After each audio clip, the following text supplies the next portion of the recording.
শুধু টাকা রোজগারের ফিকির। দেশে থাইকা পারো, নইলে বিদেশ গিয়া পারো, কোনো না কোনোভাবে পয়সা রোজগার করো।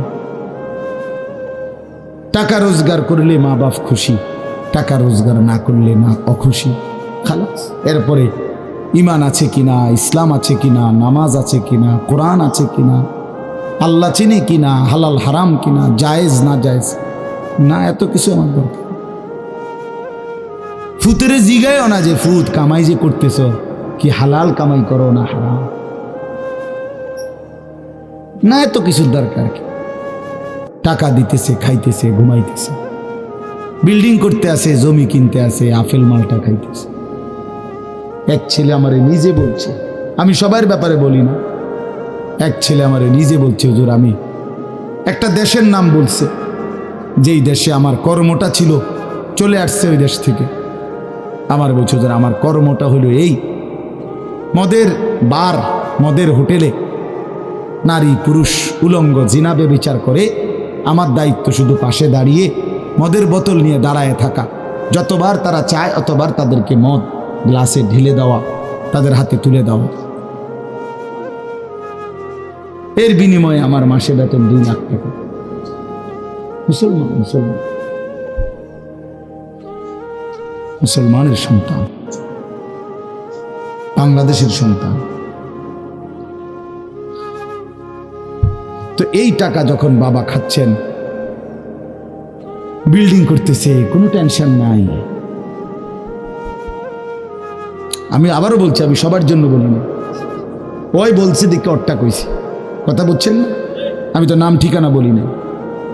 হে আত্মীয়তার আইয়ুহাল কাতি, আত্মীয়তার সম্পর্ক ছিন্নকারী ব্যক্তি, আসো। এই জন্য ভাইয়ের সাথে যুদ্ধ করছো, বোনের সম্পদ নষ্ট করছো, চাচারে সম্পত্তি দাও নাই, এই জন্য, এই দুনিয়ার জন্য নাও, এখন না, এখন যা লাগে নাও।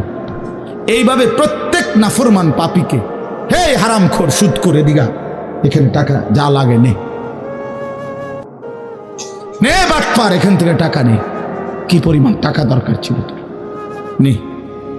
এইভাবে রাসূলুল্লাহ সাল্লাল্লাহু আলাইহি সাল্লাম বলেন, দুনিয়ার এই সম্পদগুলো কথা বলবে আর ডাকবে, ডাকলে মানুষ, আচ্ছা এটা তখন কেরম লিখবো,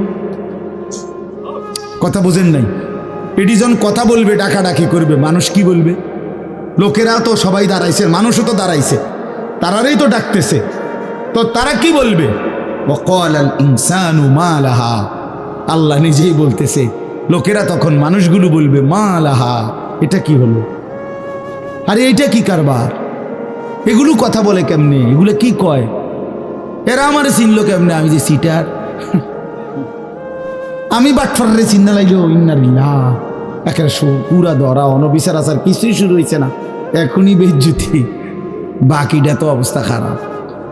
মানে অর্থাৎ মানুষগুলো অবাক হয়ে বলবে মা লাহা, কি হলো জমিনে, কি হলো এগুলোর, এরা এমন করছে কেন, এরা কথা বলছে কেন? আল্লাহ বলেন ইয়াউমাইদিন তুহাদ্দিসু আখবারাহা, আল্লাহ তাআলা বলেন, বান্দা হে কি দেখছো হবে, এই মাত্র দেখলা স্বর্ণরূপ্য টাকা পয়সা কথা বলে, এখনে না দেখবা আসল খেলাটা।